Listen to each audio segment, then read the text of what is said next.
Welcome back to Quick Bits. It's time to break down what's going on in the law, and I am recording this a little early. So if stuff breaks over the weekend, well, it broke over the weekend and I was at a concert or getting rained on. We'll see what happens. But today we do need to talk about Costco making an official statement in the P. Diddy case. We have to talk about why MrBeast is being sued over the Beast Games TV show. You've probably heard quite a bit about this.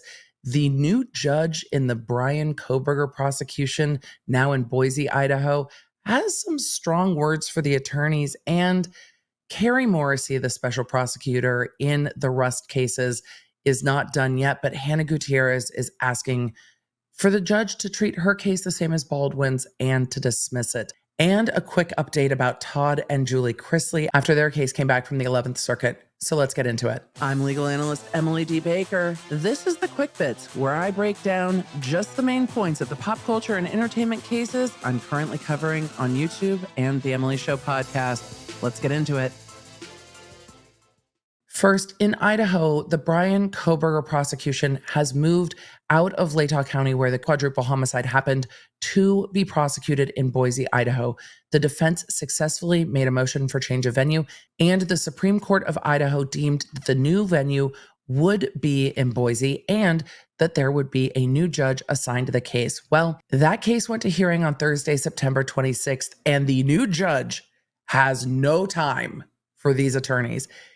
He started the hearing in a way I've never seen a judge start a hearing before, but also then proceeded to tell the lawyers that there is going to be professionalism. There is not going to be any nonsense.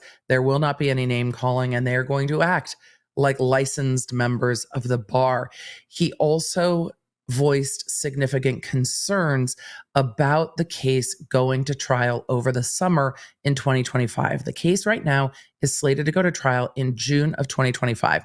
The court took a temperature check of the attorneys on how long this case will last. The prosecution said that after jury selection, their case in chief will take about 6 to 8 weeks, and hoping to be closer to the 6-week side. The defense said that their case in chief would take at least 4 weeks. Then, if this case does go to a penalty phase, if Bryan Kohberger is convicted, then there is an additional trial to happen to determine what the sentence will be.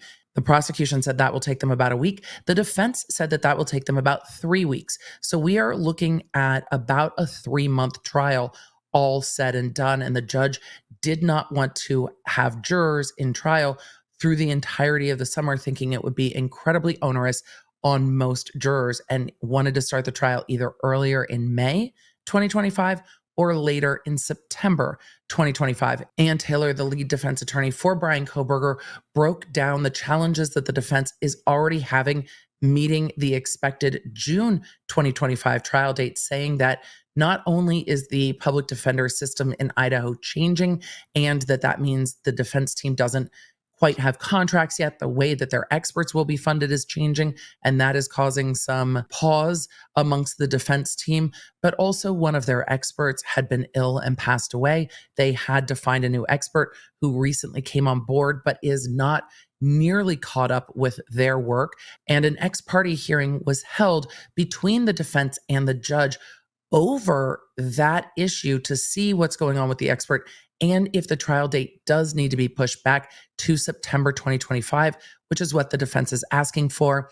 It seems that the judge is inclined to grant that request to move the trial back a few months, but then be pretty firm with that request.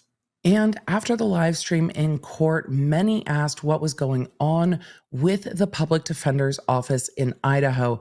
In Idaho, the government passed a bill that changes the public defender system from being county by county to a state provided public defender system, which means even though things had been done on a contract level, county by county, it is now under the entirety of the state. So it really is shifting around resources.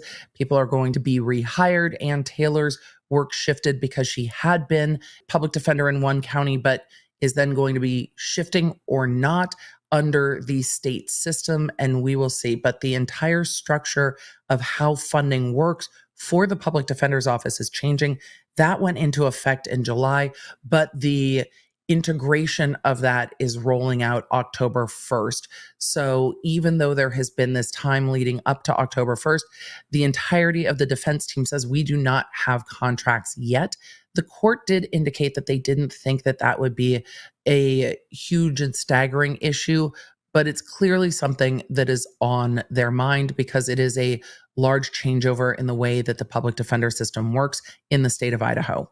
And I did say the judge started the hearing in a very interesting way, and we need to just take a minute to roll it back again. Remember, the new judge, Judge Hippler, was appointed by the state Supreme Court. This is the epitome of being voluntold what you are going to be doing. And he let everybody know it. Like to tell you I'm happy to be here, but why start with an untruth? I am accepting of my responsibility to be here. I want to go over with you. I would like to tell you all I'm happy to be here, but why start with an untruth? I think that most of us should start all of our meetings this way from now on. Let me know if you've ever felt this way, but it's giving, I don't even want to be here today, but the judge said, I am accepting of my duties in this case, and then reminded everyone that they will be moving through this case more swiftly than they are perhaps used to. And if he does change this trial date, I think we are going to see him wanting the attorneys to stick very close to it. He also said midway through the hearing, it's funny, whenever I set a deadline, it always seems to work out and things get done. So also he's acknowledging that as the judge, I will set the deadlines I set, and it might not be a comfortable deadline, but you will make it work. And speaking of uncomfortable days in court, we need to talk a little bit about the Thursday, September 26th hearing in New Mexico with Special Prosecutor Carrie Morrissey, Defense Attorney Bowles, and Hannah Gutierrez-Reed. Remember, Attorney Bowles is arguing not only to dismiss Hannah Gutierrez's case, but in the alternative for a new trial and to have her released. He went on at length about everything that happened in the Baldwin case, about Morrissey taking the stand. And it's the first time we've seen Morrissey in court since all of this went down. We've seen lots of motion practice, and I break all that down on my long form channel. But Carrie has really said, yes, evidence wasn't turned over. And yes, things should have been turned over. But at the end of the day, it wouldn't change the outcome in Hannah's case. And therefore, it should absolutely not be dismissed. Attorney Bowles brought up 3 items of concern. 1, there was a video recorded interview with Seth Kinney, the owner of PDQ Arm and Prop, that was just never turned over to the defense, not until after trial. I don't even think the defense for Baldwin had that. Then there was an expert report that was turned over late to Baldwin's attorneys and was never turned over to Hannah's attorneys because their case was already done, so they didn't get it until after trial. Finally, they were arguing about the rounds from Teskey, which I think is the least persuasive of the defense arguments here. But that interview and report that they didn't receive until after trial means we are now looking at what does the court consider when there is evidence discovered after trial that was not turned over to the defense. And there was a lot of argument on the facts, not a ton of argument in oral argument on the law. But would the turning over of those items change the outcome here? Or should the judge consider dismissing the case after conviction as a sanction against the prosecution? And Bowles also said, and if the court decides to grant a new trial, we want a new prosecutor too. And Carrie Morrissey's like, they can't just come in here and ask for stuff. Literally what she said. They didn't make a motion to recuse the prosecutor in this case. And they could, and they haven't. So if the judge grants a motion for new trial, then we will see the defense making a motion to recuse the prosecutor because of what Hannah's lawyer called egregious prosecutorial misconduct. He also said, though more mildly at the beginning of the hearing and more pointedly at the end of the hearing, that the court can't really trust what Carrie Morrissey says because the prosecution in this case has lied and cheated. But then again, he also did cite an affidavit from Erlinda Johnson, but never attached it to any of his motions, so the court could not consider it as part of the record in this case. But if you want to hear what's in that memorandum, I broke it down when I talked about the Baldwin case response. And I was surprised about what the special prosecutor who walked off the case the third day of trial had to say. And yes, I often remind you that sometimes trials are just a jumping off point and there's lots and lots of litigation to go afterwards. Of course, we're seeing that in the Karen Reed case, where her defense attorneys have just filed their appellate motion asking the court again to dismiss counts 1 and 3 because, as they argue, members of the jury have come to them and said that the jury in fact reached a unanimous verdict on those counts, and prosecuting her on those counts would be a violation of her constitutional rights. But we're also seeing that in the Todd and Julie Chrisley case.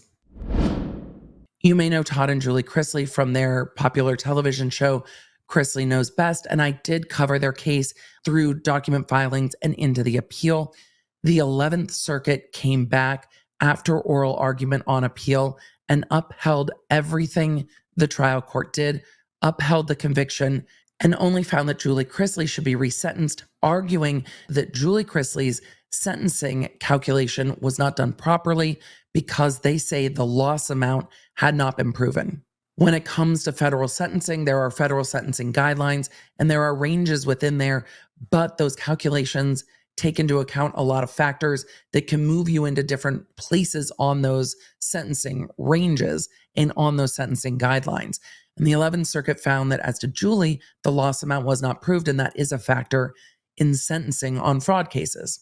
So the 11th Circuit said go back to the trial judge and be resentenced based on the proper calculation when you calculate the proper loss amount. Julie Chrisley's attorney, who you may have seen on Savannah Chrisley's podcast, argued that Julie should be resentenced to 5 years instead of the 7 years that she had already been sentenced to. The judge was disinclined to acquiesce to that request, and the Georgia judge who had originally sentenced the Chrisleys resentenced Julie Chrisley to 7 years again. District Judge Eleanor Ross, as reported by Law 360, said that she was disinclined to adjust the sentence based on, quote, some mathematical calculation tied to the loss amount. And she noted that she had already sentenced Julie Chrisley to a sentence below the federal sentencing guidelines during her first sentencing back in November 2022. The prosecutors, for their part, argued that Julie Chrisley should not be sentenced to less than 7 years, stating that even though there was a loss amount recalculation, that the 7 years was still below the federal guidelines, and it was a reasonable sentence in this case. And then again, lining out essentially their sentencing arguments from the first time around. So yes, Julie Chrisley did have a win on appeal, and the result ended up being exactly the same, which I'm sure is not how Julie Chrisley saw that going at all. Speaking of things people didn't see coming, MrBeast is getting sued again. I have covered some of MrBeast's lawsuits, but definitely not everything that is going on in the world of YouTube's most subscribed to individual creator. There has been quite a lot going on in the online world of MrBeast, but to focus in on the latest lawsuit, nothing to do with food, burgers, Lunchables, or whatever. This just has to do with Beast Games. It's reported that Amazon Prime has paid over $1 million to have Beast Games on Amazon Prime. This is a large-scale competition show that is or was being filmed in Nevada in Raiders Stadium, Alliance Stadium. What's interesting is that this lawsuit comes out of California, out of the Los Angeles Superior Court, relying heavily on the employment laws in California, arguing that the contestants are California residents, and that is why they are suing in California. But there are going to be some jurisdictional challenges with this because everything was filmed in Nevada. So I wonder if the first thing we're going to see is the defense arguing that this case is in the wrong venue and it needs to be kicked to Nevada. I'm curious as to where recruiting for the television show Beast Games took place. Sometimes you will see people say, no, my employment contract or the contract I had, the hiring was done in this jurisdiction, even though some of the work was completed in Nevada.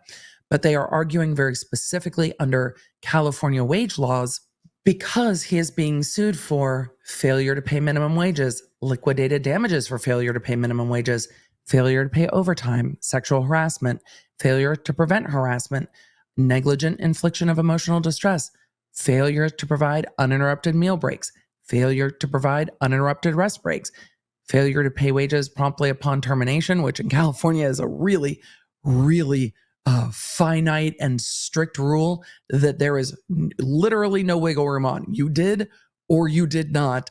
Failure to provide accurate and itemized wage statements, failure to indemnify for employee expenses and losses, unfair business practices, false advertising, and then declaratory relief, which is always asking the judge to make a finding of some kind. And here, the declaratory relief is asking the court to find that this is a valid class and this is a valid class action. There were upwards of 2,000 people that turned out to record Beast games so they could have a viable class. I think the first hurdle they are going to run into is this a proper case in controversy for courts in California? If the recruiting was done online and if this was all filmed in Nevada, then it might not be a proper case in controversy for California.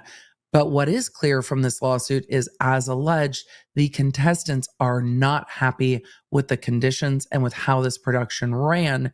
What's interesting is that there are quite a lot of competition reality shows, and I am a big fan of reality and competition reality. And we have not seen lawsuits like this on a show like The Challenge or Survivor or anything like that. And I think that's where you're seeing this disconnect maybe between typical production companies and production companies used to running in a different type of regulation. Nobody's coming in and telling you what you can and can't do in a YouTube video generally. But the rules of production and employment are pretty set in stone.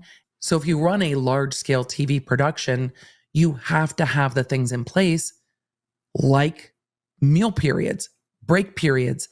You have to pay people wages. You can't misclassify people as independent contractors if they're actually employees. So the fight in this case at first is very much going to be over jurisdiction. And we're going to see the companies wanting to move all of this out to Nevada. But MrBeast is sued through his production company, and Amazon is also sued through their production company. I don't think we're going to see this going away quickly, but if it does, it's going to be on a fast settlement. It'll be interesting to see where this one goes. Let me know if you want to dive deeper into this lawsuit, and I'll put it back on the docket. I mean, it'll go back on the docket when we have time that we're not talking about Diddy. And there are a couple more things going on with Diddy, including Diddy's lawyer randomly starting beef with Costco. Like, what are you doing? It seems that TMZ is going to race to production with their own documentary. We see this in what is this? This is like the playbook for high profile cases. Now, there has to be some sort of a documentary. And it seems that the first one out with the documentary is a huge deal. I don't know. I'm a YouTuber. I just cover stuff as it happens. But TMZ Studios is putting out The Downfall of Diddy, The Indictment. Dun, dun, dun. But in part of that, they sat down with Diddy's attorney, who does not seem shy of the media at all. And in that interview that they have teased in the upcoming release of Diddy, The Indictment, dun, dun, dun, the attorney for Diddy is asked, how do you explain, essentially, 1,000 bottles of baby oil? And he says, as he's going on about, I mean, that's a lot. Do we really know if it's 1,000? I mean, who even said that? And Harvey Levin is like, the U.S. attorneys said that. And he goes, well, he has big homes. He buys in bulk. There's a Costco in every city where he owns a home. First of all, if any of you have worked in the criminal justice system, anytime anyone is caught with a large amount of anything, there is always this kind of Costco wholesaling. They're just buying in bulk. I know it seems like a lot of insert thing that you shouldn't have, but they just buy in bulk. This came up in like drug cases all the time. They were buying in bulk. They're not selling it. They're just buying it all at once to get a discount. Well, Costco is not going to be brought into any of this at all and released an official statement to TMZ indicating that US locations do not sell baby oil. Costco would like everyone to know, so we are clear, that they do not sell baby oil at any of their US locations. So no, they are not supplying Diddy with bulk baby oil. So Costco would like that to be known. It's giving Milani Cosmetics. Do you remember during the Depp Heard trial when Amber Heard's attorney held up a particular palette during opening statement and said, this is exactly what was used. And the company came out and said, so no, our product wasn't what was used. It didn't even exist during the time period that you're talking about. We just are going to go ahead and say, nope, that didn't exist then. So it's interesting to see when companies are now pulled into these higher profile cases that they are going a long way to make clear that it wasn't them. Like full, it wasn't me. But also, news is coming out of the type I normally wouldn't cover that Diddy has a new roommate in custody. He is still being held in MDC, the Metropolitan Detention Center, and his new roommate is apparently Sam Bankman-Fried. Sam Bankman-Fried is the FTX founder who was like living in the Bahamas and was in a massive crypto scam and was prosecuted for it. He was out of custody during the initial phases of the prosecution and then got put into custody based on his behavior. What's funny to me is when I covered this case on the podcast last week, I went through the U.S. attorney's argument that the Sam Bankman-Fried case, where he was releasing embarrassing information about one of the key witnesses in the case, was the reason he was actually put into custody when he had been out of custody because of his interaction with a key witness in the case. They likened it to Diddy's phone calls to witnesses in the case. At the time, I didn't realize that they were in custody roomies. So not only is SBF Diddy's roommate, maybe they can talk about all their AKAs together, but SBF's behavior was also leveraged against Diddy in the second argument to keep him detained. I wonder if they've chatted about that, but they are kept in a more separate housing unit for high-profile inmates and inmates that need to be separated with protection. Those would be your inmates who have maybe worked with the government or need protection for some other reason.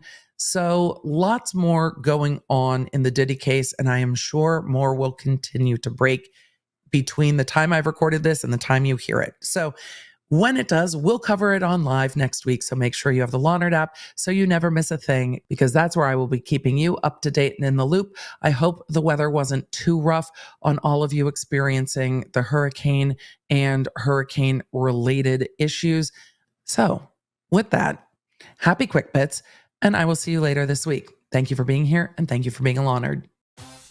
For deep dives into the stories that I covered here, you can find them on my YouTube channel at The Emily D. Baker and The Emily Show podcast. I stream every Tuesday and Thursday. The podcast goes live on Wednesdays. And if you want to stay in the loop with everything I'm doing, receive the fastest notifications out there, and get more Law Nerd community, join me at lawnerdapp.com, our free app for iOS and Android.